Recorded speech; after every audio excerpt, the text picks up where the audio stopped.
ಶ್ರೀ ಗುರು ಸಿದ್ಧಾರೂಢ ಎನ್ನುವ ಪುಣ್ಯಾತ್ಮರೇ, ಕಾಶಿ ರಾಮೇಶ್ವರಗಳಿಗಿಂತನೂ ಒಂದು ಗುಂಚಿ ಹೆಚ್ಚಿನ ತೂಕದ ಸ್ಥಾನ ಯಾವುದಂದ್ರೆ ಬ್ರಹ್ಮಜ್ಞಾನಿಗಳಾಗಿರುವಂಥ ಸಿದ್ಧಾರೂಢ ಮಹಾಸ್ವಾಮಿಗಳು ವಾಸವಾಗಿರುವಂಥ ಹುಬ್ಬಳ್ಳಿ. ಹುಬ್ಬಳ್ಳಿ ಎಂಬುದು ಕೈಲಾಸ, ಸಿದ್ಧಾರೂಢ ಪರಮೇಶ. ಹುಬ್ಬಳ್ಳಿ ಎಂಬುದು ಗೋಕರ್ಣ, ಸಿದ್ಧಾರೂಢ ಪರಿಪೂರ್ಣ ಅಂತ ಹೇಳುವಂತೆ ಇಲ್ಲಿ ಎಲ್ಲ ದೇಶದ ಮೂಲೆ ಮೂಲೆಯಿಂದನೂ ಅನೇಕ ಮಹಾತ್ಮರು ಸಹಿತ ಸಿದ್ಧಾರೂಢ ದರ್ಶನಕ್ಕೆ ಬರ್ತಿದ್ರು. ಯಾವ ಗೋವಿಂದಾನಂದ ಪರಮಹಂಸರಂತೇಳಿ ಹರಿದ್ವಾರದಿಂದ ಬಂದು ಸಿದ್ಧಾರೂಢ ಹತ್ರ ಉಳ್ಕೊಂಡು ಸೇವಾ ಮಾಡಿದರು. ಶಿರ್ಡಿ ಸಾಯಿಬಾಬಾ 2 ಸಾರಿ ಹುಬ್ಬಳ್ಳಿಗೆ ಬಂದು ಹೋಗಿದ್ದಾರೆ. ಶಿರ್ಡಿ ಸಾಯಿಬಾಬಾ ಮತ್ತು ಸಿದ್ಧಾರೂಢರು ಬೇಜವಾಡದ ಹತ್ರ ಕೃಷ್ಣಾ ನದಿ ದಂಡಿ ಒಳಗೆ 3 ತಿಂಗಳ ಕಾಲ ಜೊತೆಗಿದ್ರು. ಮತ್ತು ಬಹುತೇಕ ಭಾಳ ಜನಕ್ಕೆ ಗೊತ್ತಿರಲಿಕ್ಕಿಲ್ಲ, ಶಿರ್ಡಿ ಸಾಯಿಬಾಬಾ ಮತ್ತು ಸಿದ್ಧಾರೂಢರ ಯಾವ ಅಮೃತಶಿಲಾ ಮೂರ್ತಿಗಳಿದ್ದಾವಲ್ಲ, ಆಗಿನ ಕಾಲಕ್ಕೆ ಇಟಲಿಯಿಂದ ದೊಡ್ಡದಾದಂಥ ಇಟಾಲಿಯನ್ ಮಾರ್ಬಲ್ ತರಿಸಿದ್ರು. ಅದನ್ನು ಕೊಯ್ದು 2 ಭಾಗವನ್ನು ಮಾಡಿ, ಒಂದು ಕಲ್ಲಿನಿಂದ ಸಿದ್ಧಾರೂಢರ ಮೂರ್ತಿ, ಅದೇ ಇನ್ನೊಂದು ಕಲ್ಲಿನಿಂದ ಶಿರ್ಡಿ ಬಾಬಾ ಅವರ ಮೂರ್ತಿ. ಅಂದರೆ 2 ರೂಪದೊಳಗಿರುವಂಥ ಒಬ್ಬರೇ ಮಹಾತ್ಮರು. ಇಂಥ ದೇಶದ ಮೂಲೆ ಮೂಲೆಯಿಂದ ಯಾವ ನಾಗಲಿಂಗಜ್ಜವರು, ಶಿಷ್ಣಾ ಶರೀಫ್ರು, ಗರಗದ ಮಡಿವಾಳಜ್ಜವರು, ಆಗ ಯಾವ್ಯಾವ ಮಹಾತ್ಮರು ಇದ್ರು ಪ್ರತಿಯೊಬ್ಬರು ಬಂದು ಸಿದ್ಧಾರೂಢ ದರ್ಶನ ತಗೊಂಡು ಹೋಗಿದ್ದಾರೆ. ಸ್ವಾಮಿ ವಿವೇಕಾನಂದರು ಸಹಿತ ಇಲ್ಲಿ ಬಂದು ಅಜ್ಜವ್ರ ದರ್ಶನ ಮಾಡಿ ಕೊನೆಗೆ ಪತ್ರಕರ್ತರು ಕೇಳಿದ್ರಂತೆ, ಸಿದ್ಧಾರೂಢರ ಭೇಟಿ ಆದ್ರಪ್ಪ, ಅಪ್ಪವ್ರ ಬಗ್ಗೆ ನಿಮಗೇನು ಅನ್ನಿಸ್ತು?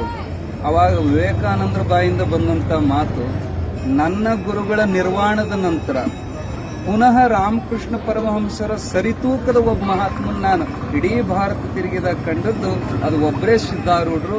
ಏನೇನು ಮಾತಾಡಿದ್ರಿ ಅಂತ ಕೇಳಿದಾಗ, ನನ್ನ ಜೀವನದೊಳಗೆ ಕೇಳಲಾರದನ್ನು ಕೇಳಿದೆ, ನೋಡಲಾರದನ್ನು ನೋಡಿದೆ, ಮಾತನಾಡಲಾರದ್ದು ಮಾತಾಡಿದೆ ಅಂತ ಬಹಳ ಒಂದು ಅದ್ಭುತವಾದಂಥ ನಿರ್ಣಯವನ್ನು, ಅದನ್ನೇನು ಪರಿಪೂರ್ಣ ವ್ಯಕ್ತ ಮಾಡಿಲ್ಲ, ಅಂಥ ಒಂದು ದಿವ್ಯ ಅನುಭವವನ್ನು ಸಿದ್ಧಾರೂಢರು ಕೂಡ ವಿವೇಕಾನಂದರು ಸಹಿತ ಅನುಭವಿಸ್ಬೋದ್ರು ಅಂತ ಹೇಳೋದಕ್ಕೇನು ಇದೇನು ಮುಗಿಯುವಂಥ ಪವಾಡಲ್ಲ.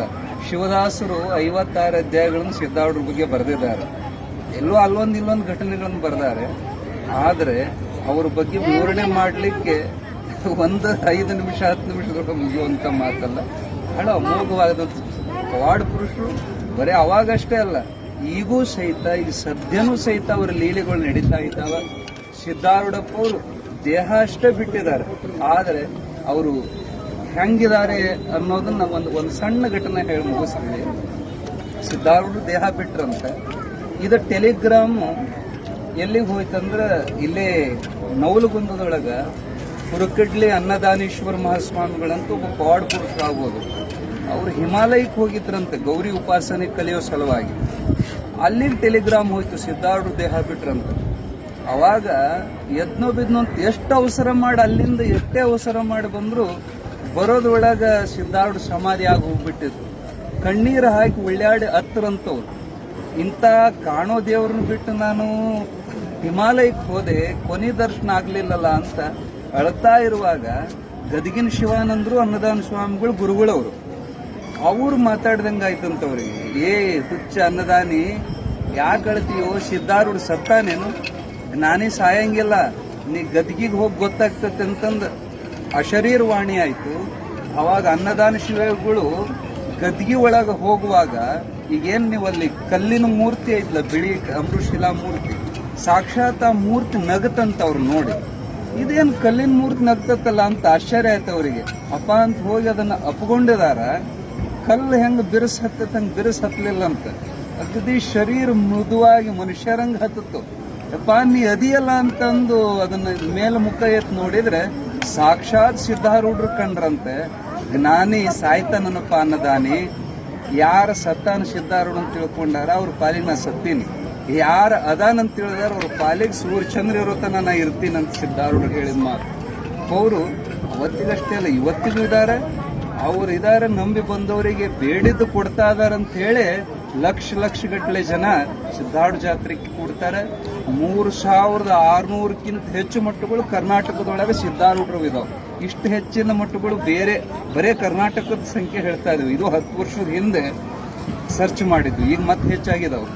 ಮತ್ತೆ ಆಂಧ್ರ, ಮಹಾರಾಷ್ಟ್ರ, ಗೋವಾ ಎಲ್ಲ ಕಡೆಗೂ ಅವರ ಭಕ್ತ ಮಂಡಳಿ ಐತಿ. ಇಂಥ ಮಹಾತ್ಮರು ನಮ್ಮ ಕರ್ನಾಟಕದೊಳಗೆ, ನಮ್ಮ ಹುಬ್ಬಳ್ಳಿಗಿರೋದೇ ನಮ್ಮ ಭಾಗ್ಯ ಅಂತ ಹೇಳ್ತಾರೆ. ಈ 400 ಪುಸ್ತಕಗಳನ್ನು ಭಗವಂತನ